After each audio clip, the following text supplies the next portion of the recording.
Est-ce que vous connaissez le terme Stream Deck? Est-ce que vous savez ce que c'est? Si oui, vous regardez probablement des streams. Et si vous pensez que c'est réservé uniquement aux streamers, vous vous trompez. Ils peuvent être utiles autant pour un streamer que pour quelqu'un qui passe quelques heures derrière son PC et qui travaille et qui veut gagner en productivité. Bonjour à tous, c'est Jlick, j'espère que vous allez bien et aujourd'hui une nouvelle vidéo review dans laquelle on va voir ensemble un Stream Deck de la marque Ulanzi et c'est le Stream Deck D200 avec 13 touches personnalisables, la possibilité de faire des macros et d'ouvrir des applications. Bref, je pense qu'après cette vidéo, vous aurez votre idée de cadeau de Noël. Alors abonnez-vous si ce n'est pas déjà fait et nous on est parti sans plus attendre pour commencer cette vidéo avec l'unboxing. Et on se retrouve pour ouvrir le Ulanzi Stream Deck D200, un Stream Deck qui n'est pas forcément réservé aux streamers, mais aussi aux gens qui travaillent sur leur ordinateur. Personnellement, c'est mon cas, je passe plusieurs heures par jour derrière mon ordinateur, que ce soit pour l'enregistrement, pour le montage ou encore l'écriture de mails. Mais je pense qu'un Stream Deck, ça peut en fait automatiser pas mal de choses, pas mal de processus et vous aider au quotidien. On a donc le D200 de chez Ulanzi juste ici, qui a 13 touches programmables et on aura une grande compatibilité avec les applications de streaming du marché.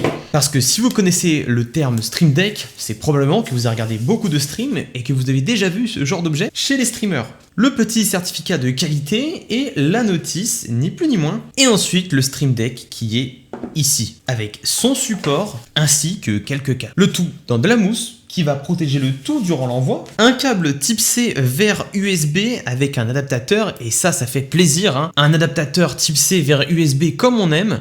Mais concentrons-nous sur le Stream Deck évidemment. Là on a donc 13 touches, sans compter cette touche ici qui va afficher l'heure comme nous montre ce packaging. Cette touche-ci précisément, sinon on en a 13 autres qu'on pourra personnaliser avec des macros et des actions sur différents logiciels. Je pense déjà à mon logiciel de montage qui peut être un petit peu compliqué. Bref, tout ça pour dire qu'on a un appareil avec un support, comme vous pouvez le voir, une petite pièce en plastique. L'appareil en lui-même est en alliage d'aluminium avec du verre et du plastique. On est sur quelque chose qui pèse précisément 230 grammes et je pense qu'il pourra s'intégrer à beaucoup de setup au vu de sa petite taille et de son support qui le rend très pratique. En dessous des patins que je vais découvrir dans le but de le faire accrocher le plateau. La prise type C se trouve juste derrière et est bien intégrée. Bref, dans tous les cas, il va falloir le configurer et je pense que ça va être une étape cruciale. Alors vous avez vu, on a déjà de petits icônes qui s'affichent, mais il faudra aller plus loin et configurer nous-mêmes les choses parce que par exemple, la calculatrice, c'est pas tout le temps qu'on l'utilise. On va pouvoir configurer des macros, donc des suites de touches, des suites d'actions,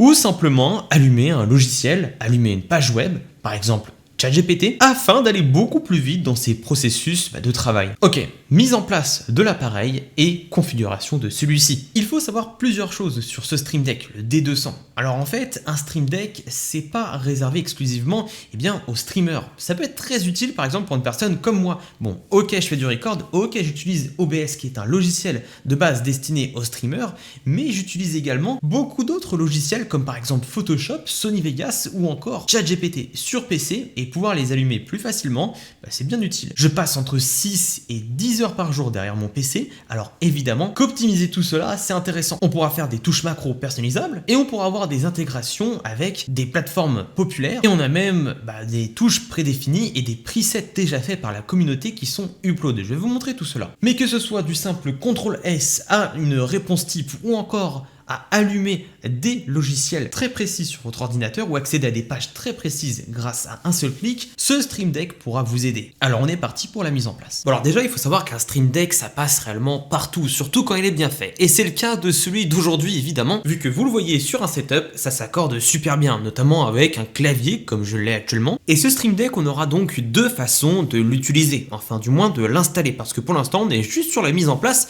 Alors soit on le pose comme ceci, et il faut savoir qu'il bougera très peu vu qu'en dessous on a du grip, donc ça fait plaisir. On a quelque chose qui va bien accrocher et donc soit on le posera comme ceci à plat avec les touches qu'on veut configurer, ou soit on peut opter pour une installation avec le support. Et là on change complètement la disposition et l'utilisation de cet appareil. Vu qu'on a quelque chose qui va être plus intuitif pour taper dessus, par exemple pour ouvrir un fichier, j'appuie ici et boum, ça allume. Et on pourra mieux voir les touches qui sont configurées et les écrans à l'intérieur. Pour la vidéo, je vais opter pour le support évidemment, d'autant plus que le câble à l'arrière ne va pas gêner le support, car une sortie est prévue dedans et ça ne reposera aucunement sur le câble. Et maintenant, assez parlé, on va le configurer sur mon PC. Et la première étape pour l'installer, ce sera de télécharger le logiciel. Alors il faudra se rendre sur ce lien là, ulanzi.com/page/download, et on va pouvoir télécharger une application soit pour Windows, soit pour Mac. Donc moi c'est Windows, l'application s'appelle Ulanzi Stream Deck for Windows, et ensuite j'exécute l'application, je l'installe et boum, c'est parti. Et ensuite me voilà sur le logiciel que je pourrais configurer. D'ailleurs c'est ce que je suis en train de faire. J'ai déjà mis quelque chose qui me redirige sur ChatGPT quand j'appuie sur un bouton, et je vais pouvoir faire ça avec beaucoup d'autres choses. Mais regardez, ce qui est intéressant,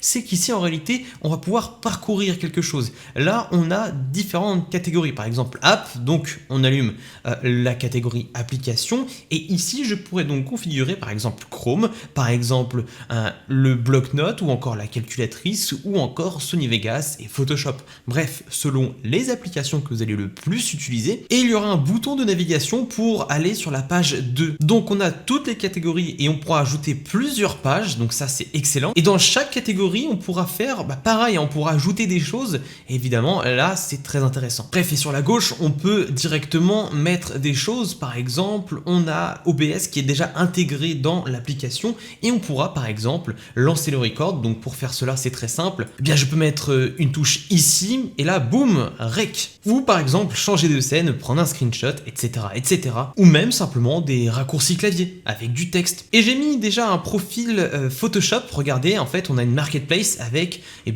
tout type d'actions, par exemple pour Discord, pour YouTube, pour Spotify. Et moi j'ai installé pour Photoshop parce que j'utilise Photoshop. Donc j'ai un profil Photoshop, et là je pourrais avoir des petites actions, l'outil texte, l'outil pipette et l'outil saut de peinture. Et on a tous ces autres éléments, on pourra aller beaucoup plus vite pour sélectionner ce qu'on veut en termes d'outils sans forcément connaître le raccourci. Par exemple, la sélection magique, c'est Shift et W. Autant vous dire que je connais pas. Bref, je vais configurer et tout vous montrer. Et maintenant, passons au test réel du Stream Deck. Par exemple, moi je suis créateur de contenu. Et en tant que créateur de contenu, il y a beaucoup d'applications à utiliser et un processus bien spécifique que je pourrais optimiser grâce à ce Stream Deck qui est mis en place et que j'ai commencé tout simplement à configurer. C'est grâce à cette application que j'ai pu faire des choses assez incroyables. Regardez, je vais vous présenter mon Stream Deck et comment je l'ai configuré. Alors tout d'abord, on a les applications. Donc je pourrais utiliser par exemple Claude, qui est une application qui permet d'utiliser l'IA. Et vous avez vu que c'est instantané. Pareil pour Google, quand je clique dessus, boum, ça s'ouvre très rapidement. Ou encore pour Explorer.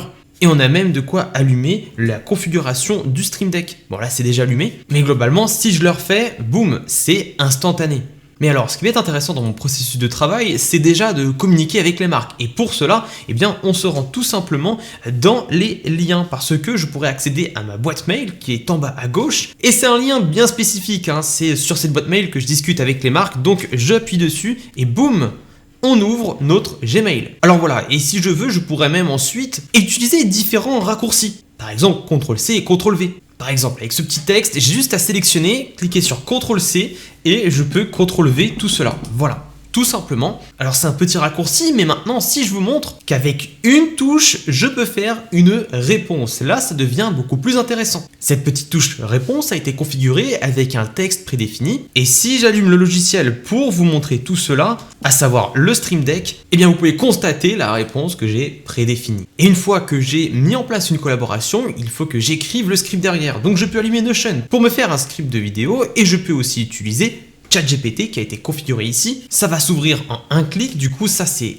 appréciable. Et sinon je peux utiliser Claude. Mais en utilisant ChatGPT, je peux lui dire fais des recherches sur l'iPhone 13. J'ai ici une belle réponse que je pourrais copier en cliquant ici. J'allume Notion, je me crée une page et là je peux tout simplement coller le contenu de ChatGPT. Mais ensuite, je vais devoir record, et le logiciel OBS, vous allez voir qu'il est parfaitement fait pour être utilisé avec ce Stream Deck. Alors regardez un petit peu ça, là je suis sur le logiciel OBS, et par exemple avec ces touches-ci, je pourrais soit couper l'enregistrement, ce que je vais pas faire parce que sinon ça va couper la vidéo, mais je peux cliquer ici pour switcher la scène, et ça c'est très intéressant. Ça me permet de gagner du temps et de faire en sorte que c'est plus agréable à regarder. Plutôt que je prenne ma souris et que j'aille cliquer ici, là je le fais avec une touche.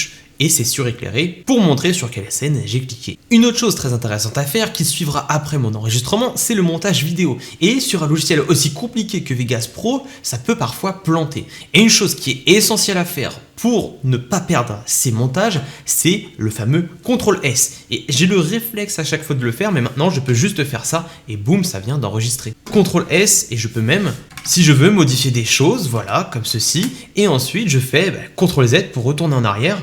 J'enlève toutes mes modifications et si je les reveux, je fais CTRL-Y et ça remet ce que j'avais mis. Voilà. Mais grâce à la marketplace qui a été mise en place par Ulanzi, je pourrais tout simplement avoir des pré-configurations, alors que ce soit pour les icônes, que ce soit pour les profils. Là par exemple on a Photoshop et je l'ai installé. Mais on a aussi Illustrator, CapCut, DaVinci, des emojis, des sound effects, etc. Et pour ma part, je vais opter pour Adobe Photoshop et j'ai un profil personnalisé pour pouvoir avoir des raccourcis dessus. C'est-à-dire que une fois que je suis sur Photoshop, j'ai juste, par exemple, si je veux gommer, à cliquer sur Eraser et ça sélectionne directement la gomme. Ou sur Brush pour prendre le pinceau et là, ça écrit. Ou le lasso pour sélectionner un endroit et ensuite, tout simplement, supprimer le tout. Bref, très utile pour avoir des raccourcis qu'on ne connaît pas forcément. Eh bien, vous avez vu comment je peux augmenter ma productivité et réduire le temps que me prend le fait d'aller chercher tel logiciel, de l'allumer et pourquoi pas encore de mettre des réponses types. Vous avez vu à quel point que si je m'organise bien, je peux gagner énormément de temps grâce à ce Stream Deck et rendre le processus de travail plus intéressant et plus intuitif. Évidemment, ça va dépendre de vous et de vos raccourcis que vous voulez mettre, de vos applications. Mais si par exemple vous utilisez très fréquemment Photoshop, regardez, j'ai réussi à trouver un preset déjà fait sur la marketplace. Ce Stream Deck est passe-partout, il a un bon design et peut aller sur tous les bureaux. En réalité, ils disent 13 touches programmables, mais quand on calcule le nombre de pages qu'on peut créer et le nombre de dossiers qu'on peut créer, évidemment, on a plus que 13 raccourcis. On peut littéralement en avoir des centaines en ouvrant plusieurs dossiers et en faisant plusieurs pages et en faisant aussi plusieurs profils. Bref, vous commencez à comprendre que les personnalisations peuvent être énormes. Globalement, on a un produit qui est intuitif, une application qui est intuitive, une personnalisation qui est au maximum, et l'appareil ne m'a fait défaut à aucun moment. La seule petite chose que je pourrais lui redire, c'est que quand on appuie sur une touche, il ne faut pas appuyer super fort, sinon ça va reculer un petit peu l'appareil, malgré qu'il y ait des patins qui vont freiner l'appareil, mais c'est le seul désavantage que j'ai trouvé, et je suis pas sûr que dans le marché on arrive à résoudre un problème de ce type.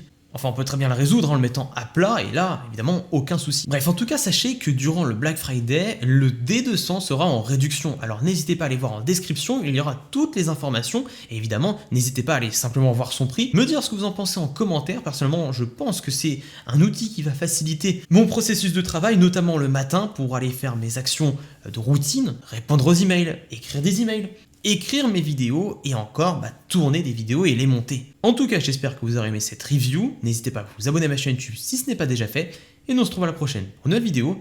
C'était JX.